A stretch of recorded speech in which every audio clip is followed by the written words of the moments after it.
आज श्रीमद् भगवत गीता के 18वें अध्याय के श्लोक नंबर 31 से लेकर के 38 तक का अध्ययन करेंगे और इसमें दिए हुए ज्ञान और सुविचार को अपने जीवन में उतारने की कोशिश करेंगे। तो देखते हैं 31वें श्लोक में क्या दिया हुआ है। अब राजसी बुद्धि के लक्षण बतलाते हैं। कहते हैं यया धर्मम अधर्मम च कार्यम च अकार्यम एव च अयथावत् प्रजानाति बुद्धि सा पार्थ राजसी। अर्थात हे पार्थ, मनुष्य जिस बुद्धि के द्वारा धर्म और अधर्म को तथा कर्तव्य और अकर्तव्य को भी यथार्थ नहीं जानता, वह बुद्धि राजसी है। यहाँ धर्म किसको कहते हैं और अधर्म किसको कहते हैं तथा इन दोनों को यथार्थ न जानना क्या है।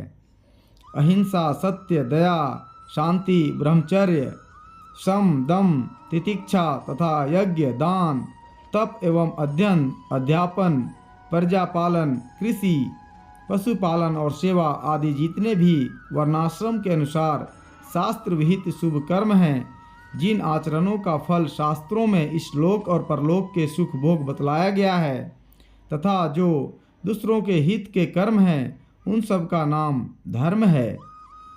एवं झूठ, कपट, चोरी, व्यभिचार, हिंसा, दंभ, अभक्ष्य, भक्षण आदि जितने भी पाप कर्म हैं, जिनका फल शास्त्रों में दुख बतलाया है, उन सब का नाम अधर्म है। किस समय किस परिस्थिति में कौन सा कर्म धर्म है और कौन सा कर्म अधर्म है, इसका ठीक ठीक निर्णय करने में बुद्धि का कुंठित हो जाना या संशय युक्त हो जाना आदि उन दोनों का यथार्थ न जानना है। आगे जानते हैं कार्य किसका नाम है और अकार्य किसका, तथा धर्म अधर्म में और कर्तव्य अकर्तव्य में क्या भेद है एवं कर्तव्य और अकर्तव्य को यथार्थ न जानना क्या है। वर्ण, आश्रम, प्रकृति, परिस्थिति तथा देश और काल की अपेक्षा से जिस मनुष्य के लिए जो शास्त्र विहित करने योग्य कर्म है वह कार्य कर्तव्य है, और जिसके लिए शास्त्र में जिस कर्म को न करने योग्य निश्चित बतलाया है बल्कि जिसका न करना ही उचित है वह अकार्य यानी अकर्तव्य है।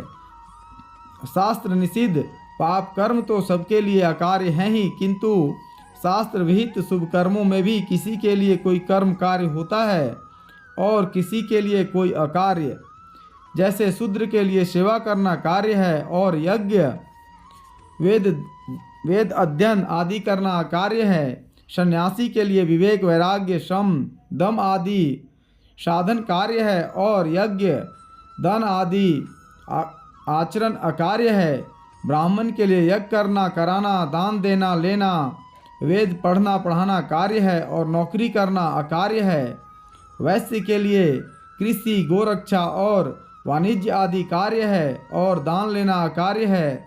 इसी तरह स्वर्ग आदि की कामना वाले मनुष्य के लिए काम्य कर्म कार्य हैं और मुमुक्षु के लिए अकार्य हैं। विरक्त ब्राह्मण के लिए संन्यास ग्रहण करना कार्य है और भोगासक्त के लिए अकार्य है। इससे यह सिद्ध है कि शास्त्र विहित धर्म होने से ही वह सबके लिए कर्तव्य नहीं हो सकता। इस प्रकार धर्म कार्य भी हो सकता है और अकार्य भी।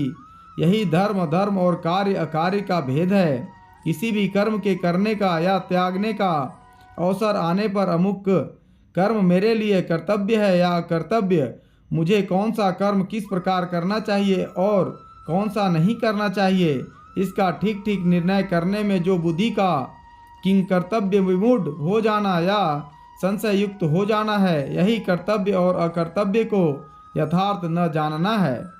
आगे जानते हैं वह बुद्धि राजसी है। इस कथन का क्या अभिप्राय है। इस कथन से यह भाव दिखलाया गया है कि जिस बुद्धि से मनुष्य धर्म अधर्म का और कर्तव्य अकर्तव्य का ठीक ठीक निर्णय नहीं कर सकता, जो बुद्धि इसी प्रकार अन्य बातों का भी ठीक ठीक निर्णय करने में समर्थ नहीं होती, वह रजोगुण के संबंध से विवेक में अप्रतिष्ठित, विक्षिप्त और अस्थिर रहती है। इसी कारण वह राजसी है। राजस भाव का फल दुख बतलाया गया है। अतएव कल्याणकामी पुरुषों को सत्संग, सद्ग्रंथों के अध्ययन और सद्विचारों के पोषण द्वारा बुद्धि में स्थित राजस भावों का त्याग करने के सात्विक भावों को उत्पन्न करने और बढ़ाने की चेष्टा करनी चाहिए। अब आगे देखते हैं 32वें श्लोक में क्या दिया हुआ है। अब तामसी बुद्धि के लक्षण बतलाते हैं। कहते हैं अधर्मम धर्मम इति या मन्यते तमसा आवृता सर्वार्थान विपरीतान च बुद्धि सा पार्थ तामसी। अर्थात हे अर्जुन, जो तमोगुण से घिरी हुई बुद्धि अधर्म को भी यह धर्म है ऐसा मान लेती है तथा इसी प्रकार अन्य संपूर्ण पदार्थों को भी विपरीत मान लेती है, वह बुद्धि तामसी है। यहाँ अधर्म को धर्म मानना क्या है और धर्म को अधर्म मानना क्या है?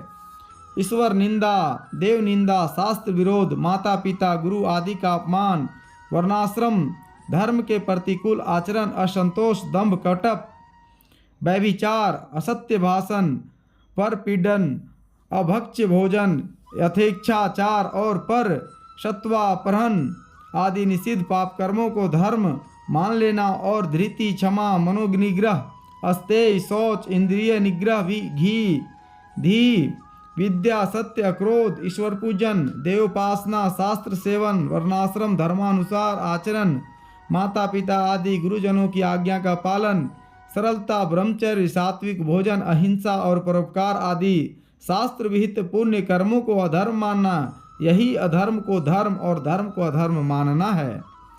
आगे जानते हैं अन्य सब पदार्थों को विपरीत मान लेना क्या है।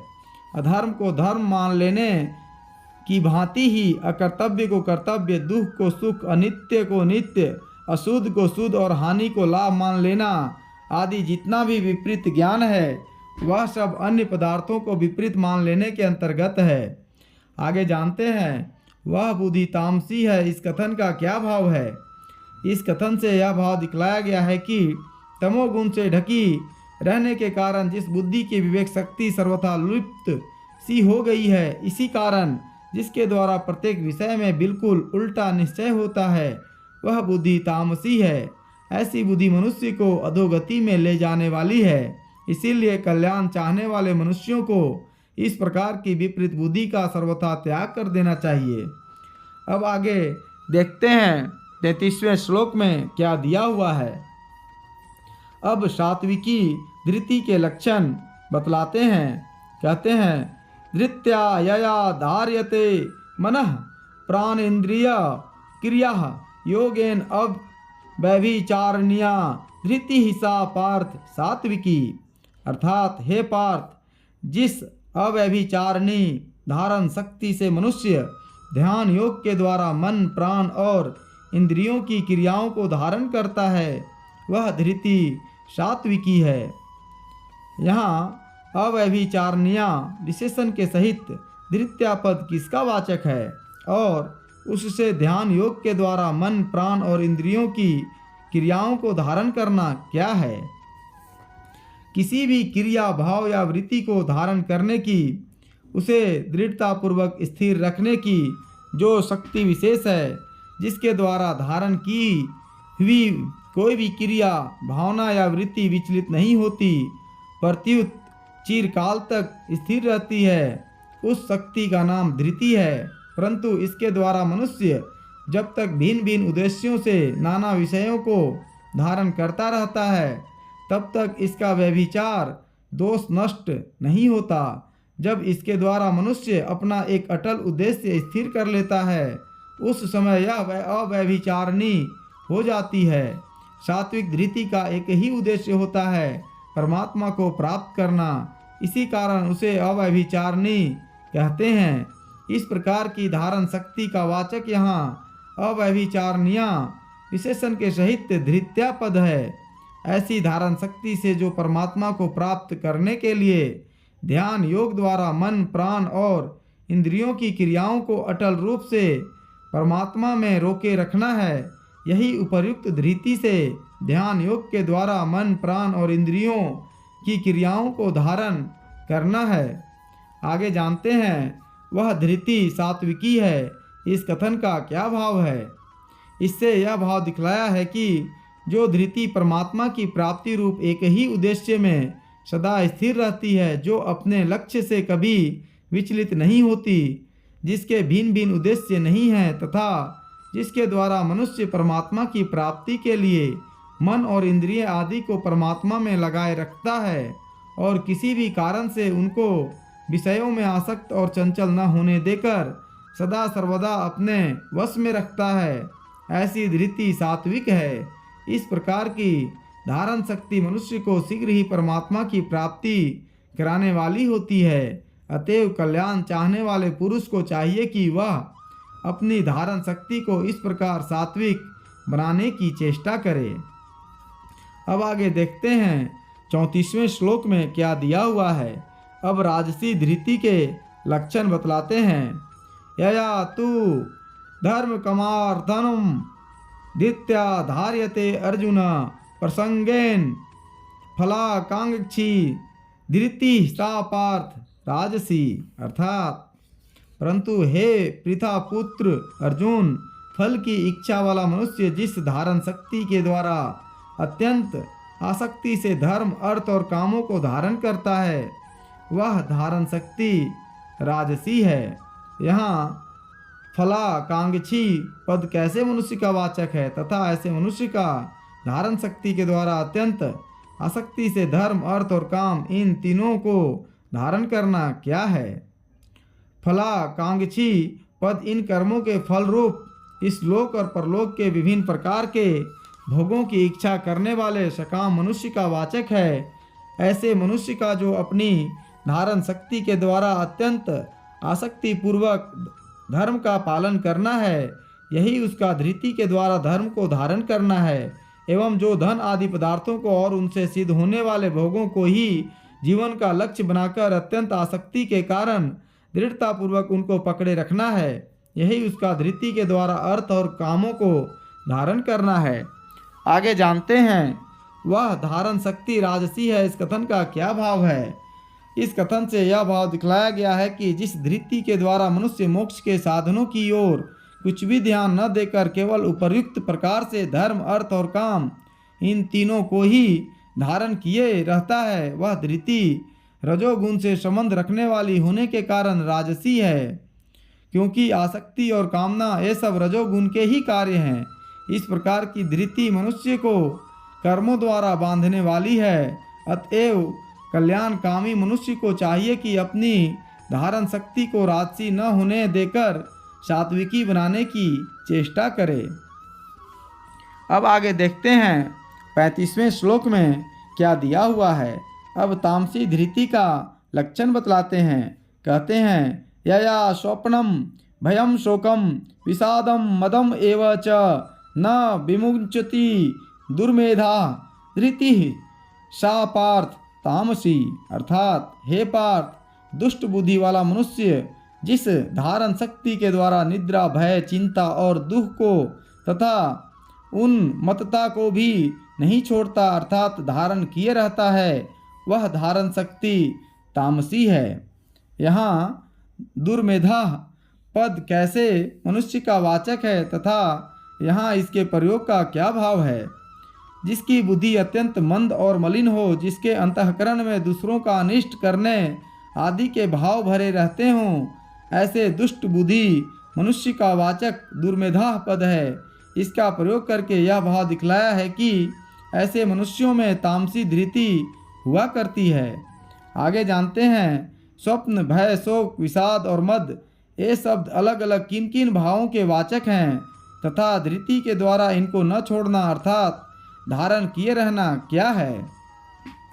निद्रा और तंद्रा आदि जो मन और इंद्रियों को तमसाछन बाह्य क्रिया से रहित और मूढ़ बनाने वाले भाव हैं, उन सब का नाम स्वप्न है। धन आदि पदार्थों के नाश की, मृत्यु की, दुख प्राप्ति की, सुख के नाश की अथवा इसी तरह अन्य किसी प्रकार के इष्ट के नाश और अनिष्ट प्राप्ति की आशंका से अंतःकरण में जो एक आकुलता और घबराहट भरी वृत्ति होती है उसका नाम भय है। मन में होने वाली नाना प्रकार की दुश्चिंताओं का नाम शोक है। उसके द्वारा जो इंद्रियों में संताप हो जाता है उसे विषाद कहते हैं। यह शोक का ही स्थूल भाव है तथा जो धन जन और बल आदि के कारण होने वाली विवेक भविष्य के विचार और दूरदर्शिता से रहित उन्मत्त वृत्ति है, उसे मद कहते हैं। इसी का नाम गर्व, घमंड और उन्मत्तता भी है। इन सबको तथा प्रमाद आदि अन्यान्य तामस भावों को जो अंतःकरण से दूर हटाने की चेष्टा न करके इन्हीं में डूबे रहना है, यही धृति के द्वारा इनको न छोड़ना अर्थात धारण किए रहना है। आगे जानते हैं वह धारण शक्ति तामसी है, इस कथन का क्या भाव है। इससे यह भाव दिखलाया गया है कि त्याग करने योग्य उपर्युक्त तामस भावों को जिस धृति के कारण मनुष्य छोड़ नहीं सकता, अर्थात जिस धारण शक्ति के द्वारा उपर्युक्त भाव मनुष्य के अंतःकरण में स्वभाव से ही धारण किए हुए रहते हैं, वह धृति तामसी है। यह धृति सर्वथा अनर्थ में हेतु है, अतएव कल्याणकामी मनुष्य को इसका तुरंत और सर्वतो भाव से त्याग कर देना चाहिए। आगे अब देखते हैं 36वें और 37वें श्लोक में क्या दिया हुआ है। इस प्रकार सात्विकी की बुद्धि और धृति का ग्रहण तथा तामसी राजसी का त्याग करके कराने के लिए बुद्धि और धृति के सात्विक आदि 3 भेद क्रम से बतलाकर अब जिसके लिए मनुष्य समस्त कर्म करता है, उस सुख के भी सात्विक, राजस और तामस इस प्रकार 3 भेद क्रम से बतलाना आरंभ करते हुए पहले सात्विक सुख के लक्षणों का निरूपण करते हैं। 36वां श्लोक।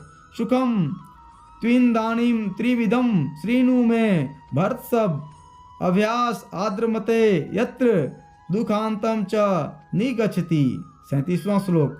यत् दग्रे विस्मिव परिणामे मृतोपमं तत्सुखम सात्विकम प्रोक्तमा आत्मबुद्धि प्रसादजनम।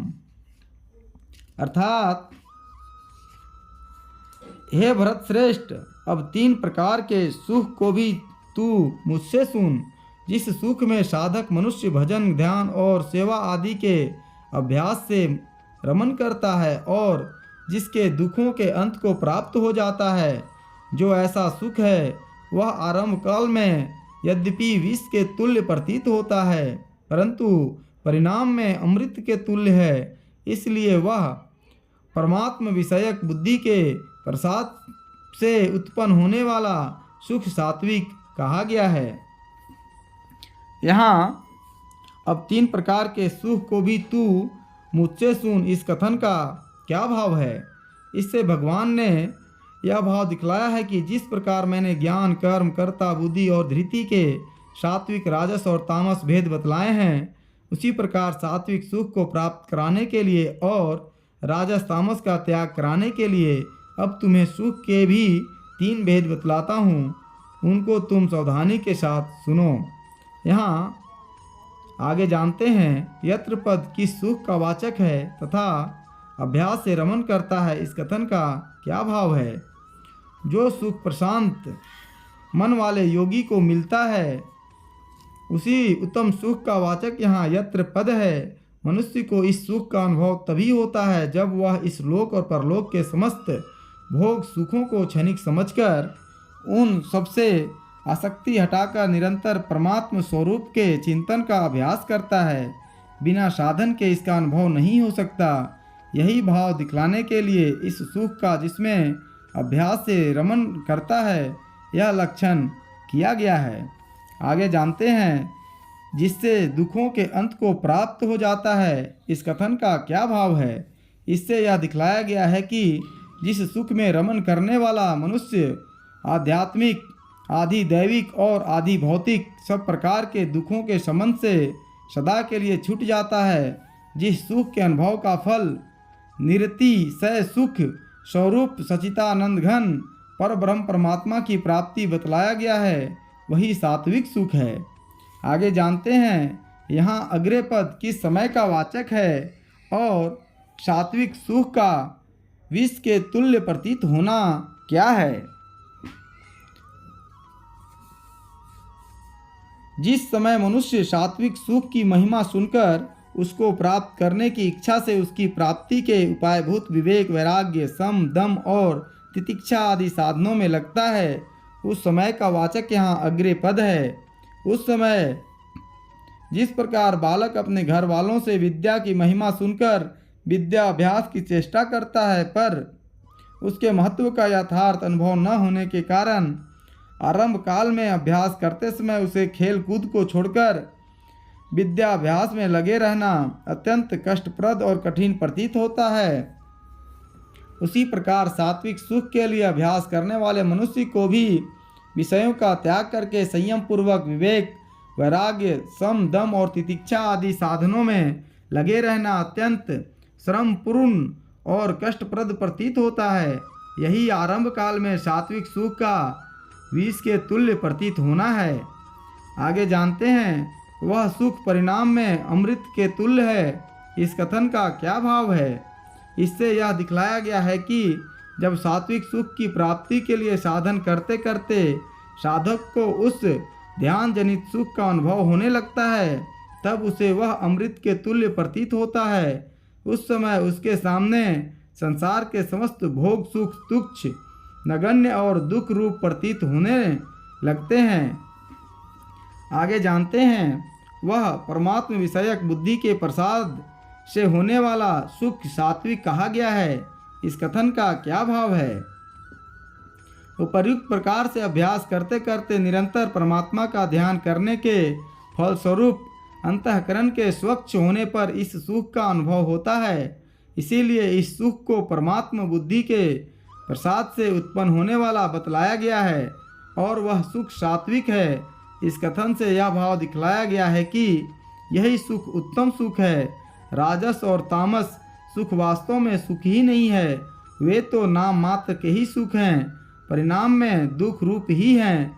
अतएव अपना कल्याण चाहने वाले पुरुष को राजस तामस सुखों में न फंसकर निरंतर सात्विक सुख में ही रमन करना चाहिए। अब आगे देखते हैं 38वें श्लोक में क्या दिया हुआ है। अब राजस सुख के लक्षण बतलाते हैं। विषय इंद्रिय संयोगात यत तत् अग्रे अमृतो पमम परिणामे विषम इव तत्सुखम राजसम अस्मृतम। अर्थात जो सुख विषय और इंद्रियों के संयोग से होता है, वह पहले भोग काल में अमृत के तुल्य प्रतीत होने पर भी परिणाम में विष के तुल्य है, इसलिए वह सुख राजस कहा गया है। यहाँ अग्रे पद किस समय का वाचक है तथा उस समय इंद्रिय और विषयों के संयोग से उत्पन्न होने वाले सुख का अमृत के तुल्य प्रतीत होना क्या है। जिस समय राजस सुख की प्राप्ति के लिए मनुष्य मन और इंद्रियों के द्वारा किसी विषय सेवन का आरंभ करता है, उस समय का वाचक यहाँ अग्रे पद है। इस सुख की उत्पत्ति इंद्रिय और विषयों के संयोग से होती है। इसका अभिप्राय यह है कि जब तक मनुष्य मन सहित इंद्रियों द्वारा किसी विषय का सेवन करता है, तभी तक उसे उस सुख का अनुभव होता है और आसक्ति के कारण वह उसे अत्यंत प्रिय मालूम होता है।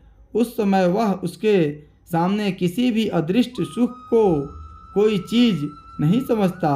यही उस सुख का भोग काल में अमृत के तुल्य प्रतीत होना है। आगे जानते हैं, राजस सुख परिणाम में विष के तुल्य है। इस कथन का क्या भाव है? इससे यह भाव दिखलाया गया है कि इस राजस सुख भोग का परिणाम विष की भांति दुखप्रद है। यह राजस सुख प्रतीति मात्र का ही सुख है, वस्तुतः सुख नहीं है। अभिप्राय यह है कि मन और इंद्रियों द्वारा आसक्ति पूर्वक सुख बुद्धि से विषयों का सेवन करने से उनके संस्कार अंतःकरण में जम जाते हैं, जिनके कारण मनुष्य पुनः उन्हीं विषय भोगों की प्राप्ति की इच्छा करता है और उसके लिए आसक्तिवश अनेक प्रकार के पाप कर्म कर बैठता है तथा उन पाप कर्मों का फल भोगने के लिए उसे कीट पतंग, पशु पक्षी आदि नीच योनियों में जन्म लेना पड़ता है तथा यंत्रणामय नरकों में पड़कर भीषण दुख भोगने पड़ते हैं। विषयों में आसक्ति बढ़ जाने से पुनः उनकी प्राप्ति न होने पर अभाव के दुख का अनुभव होता है तथा उनसे वियोग होते समय भी अत्यंत दुख होता है। दूसरों के पास अपने से अधिक सुख संपत्ति देखकर ईर्ष्या से जलन होती है तथा भोग के अनंतर शरीर में बल, वीर्य, बुद्धि, तेज और शक्ति के ह्रास से और थकावट से भी महान कष्ट का अनुभव होता है। इसी प्रकार और भी बहुत से दुखप्रद परिणाम होते हैं। इसीलिए विषय और इंद्रियों के संजोग से होने वाला यह क्षणिक सुख यद्यपि वस्तुतः सब प्रकार से दुख रूप ही है, तथापि जैसे रोगी मनुष्य आसक्ति के कारण स्वाद के लोभ से परिणाम का विचार न करके कुपथ्य का सेवन करता है और परिणाम में रोग बढ़ जाने से दुखी होता है या मृत्यु हो जाती है, अथवा जैसे पतंग नेत्रों के विषय रूप में आसक्त होने के कारण प्रयत्नपूर्वक सुख बुद्धि से दीपक की लौ के साथ टकराने में सुख मानता है किंतु परिणाम में जलकर कष्ट भोग करता है और मर जाता है, उसी प्रकार विषयासक्त मनुष्य भी मूर्खता और आसक्तिवश परिणाम का विचार न करके सुख बुद्धि से विषयों का सेवन करता है और परिणाम में अनेकों प्रकार से भांति भांति के भीषण दुख भोगता है। आगे जानते हैं वह सुख राजस कहा गया है। इस कथन का क्या भाव है? इससे यह भाव दिखलाया गया है कि उपर्युक्त लक्षणों वाला जो प्रतीति मात्र का क्षणिक सुख है वह विषयासक्ति से ही सुख रूप प्रतीत होता है और आसक्ति रजोगुण का स्वरूप है, अतः वह ताराजस है और आसक्ति के द्वारा मनुष्य को बांधने वाला है।